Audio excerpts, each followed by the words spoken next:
Give me a minute! Somebody automatic! Now, move!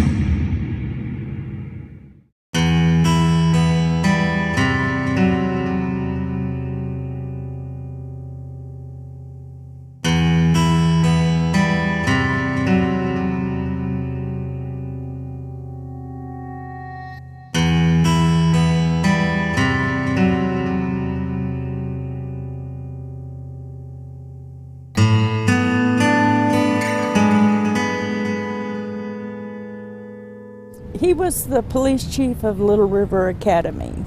He loved that town, and the town loved him.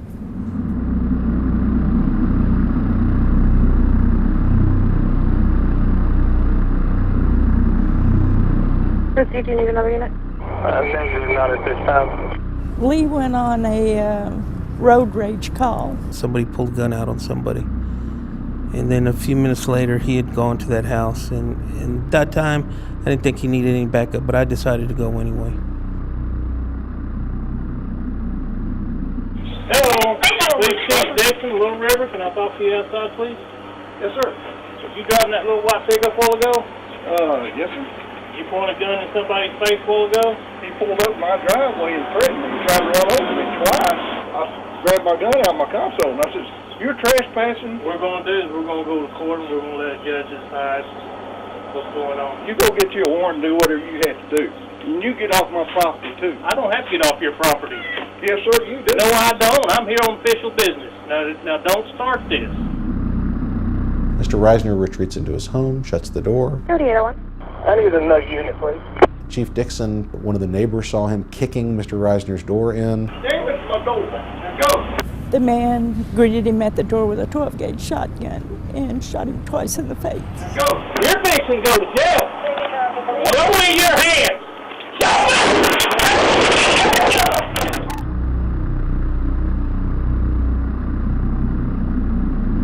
He murdered my friend. He murdered a police officer.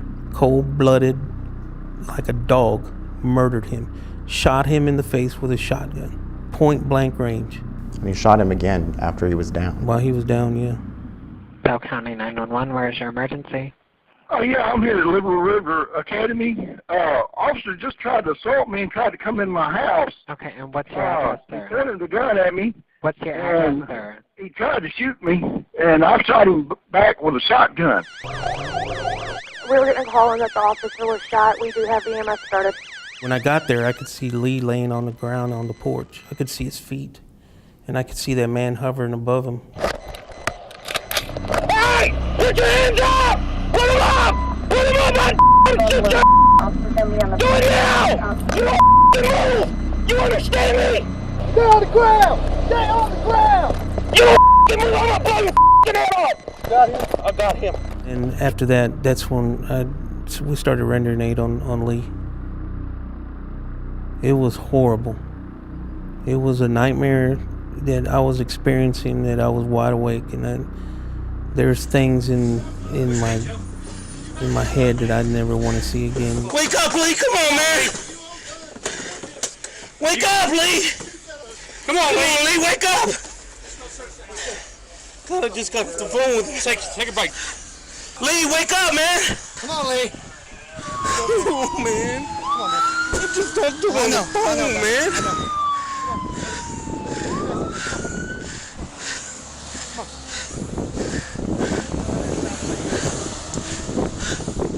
Please hurry, please hurry. Where's he shot at? In the face. Police officers put their lives on the line for us every day. Mr. Reisner had done that for 20 years. Got all sorts of community awards for being an excellent police officer, was active in victims organizations and in a local church. What happened when he was overseas? Well, at first there were no problems. He went to Kosovo, where he was a border guard and helped to train police officers on the border in Kosovo, and really felt like he was doing a lot of good.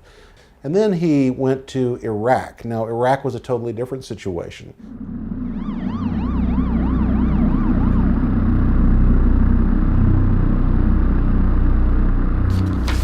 We're looking at his MRI here. There are some areas that are really compromised, especially when it's related to aggression or violence. How do you think his specific mental health issues impacted him right in that moment when he shot the police chief? He was delusional, okay, he was angry, irritable, would be set off immediately by something that would have been just a benign or insignificant trigger. He, I will say, snapped.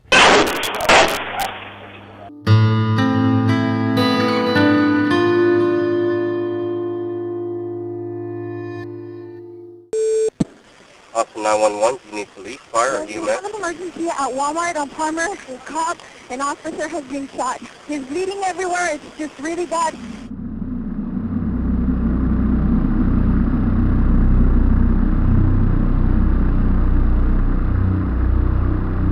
It's with a heavy heart I have to report that we've lost a police officer this morning. The suspect took a semi-automatic pistol out of his pocket, fired at point blank, striking Officer Padron in the chest and on his bulletproof vest, and another round struck Officer Padron in the neck area.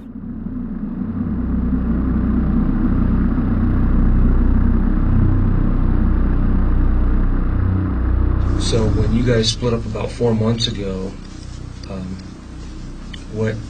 what happened after that? Just, I felt really bad. I felt really lonely. What does the Xanax do for you?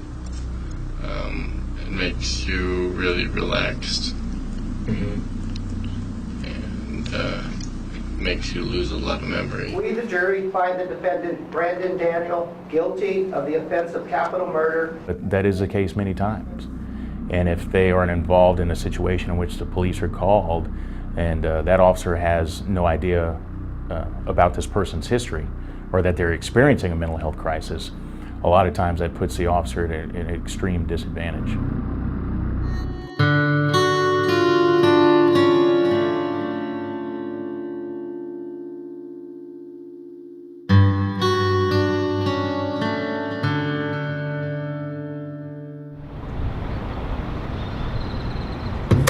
Chair calls a hearing for the Select Committee on Mental Health to order.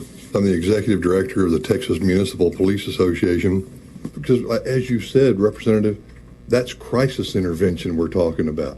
It's already a crisis by the time law enforcement gets involved. Training our officers in how to recognize people with mental disabilities and training our officers in what services are available out there, to funnel those folks into, I think that's the best we can possibly do from the law enforcement perspective. We're gonna take you to the dock, all right? So you can talk to somebody and try to figure it out. It's not a big deal. But if you're not coming with us, then we need to have you, all right? 40 hours is the ideal amount of time for training for de-escalation or that type of circumstance. So it just becomes part of basic training. It's a no-brainer.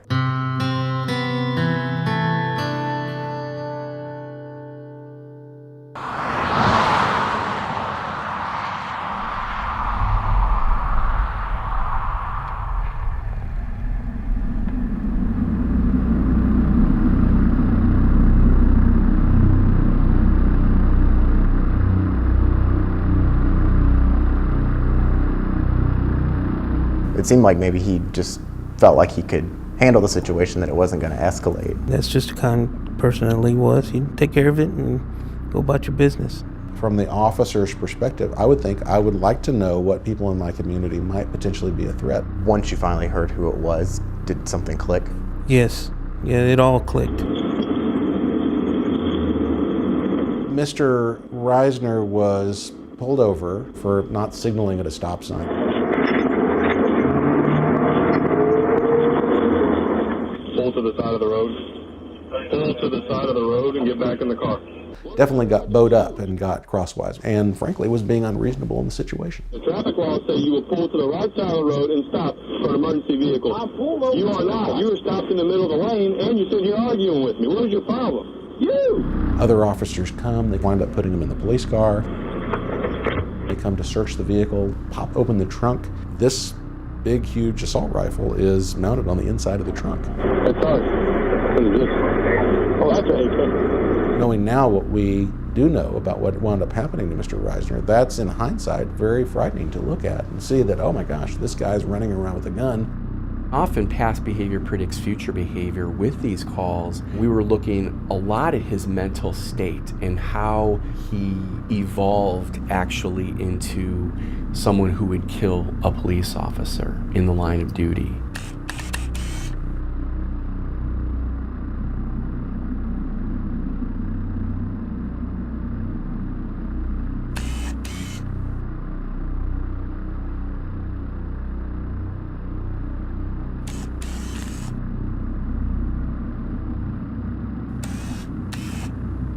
He just didn't know who he was dealing with. But if you don't know them, how are you supposed to know what their mental capacity is before?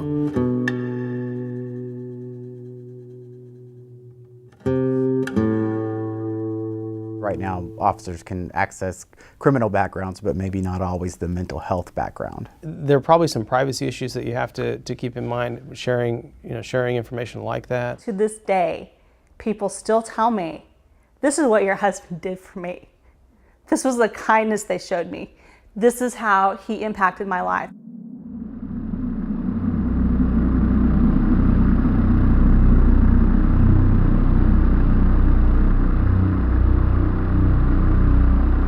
The trooper had stopped this vehicle because the driver was not wearing a safety belt. The trooper was in his car writing the ticket.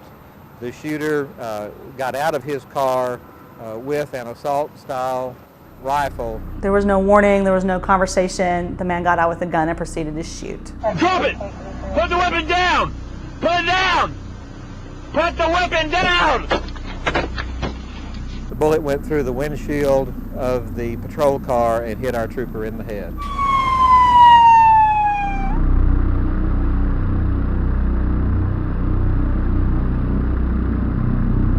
The man that shot Randy was Melvin Hale. How do you feel this morning, Mr. Hale? Oh, feeling all right. Melvin Hale has looked forward to having his day in court, and so do we. Melvin Hale had an interaction with a police officer and told that police officer, the next time I see a police officer, I'm going to kill that police officer. 17 years ago, how was that information disseminated? It was disseminated via fax machine and tacked to a bulletin board. Not information that was readily available in a patrol car. Sometimes red tape is a process. We make legislative moves to protect people all the time. The door is open. Now is the time to be making these moves.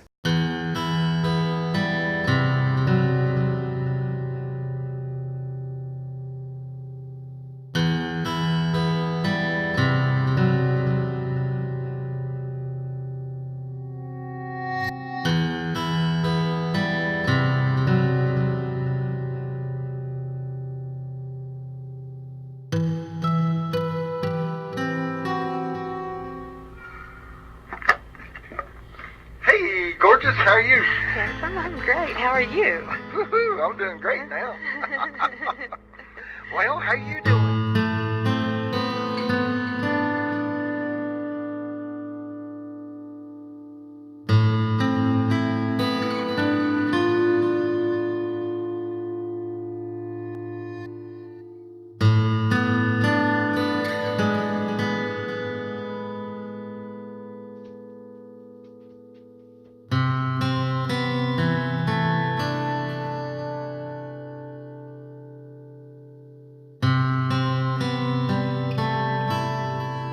When I met him, he kept saying he always wanted to be one. So the day before we got married, I put him in a police academy.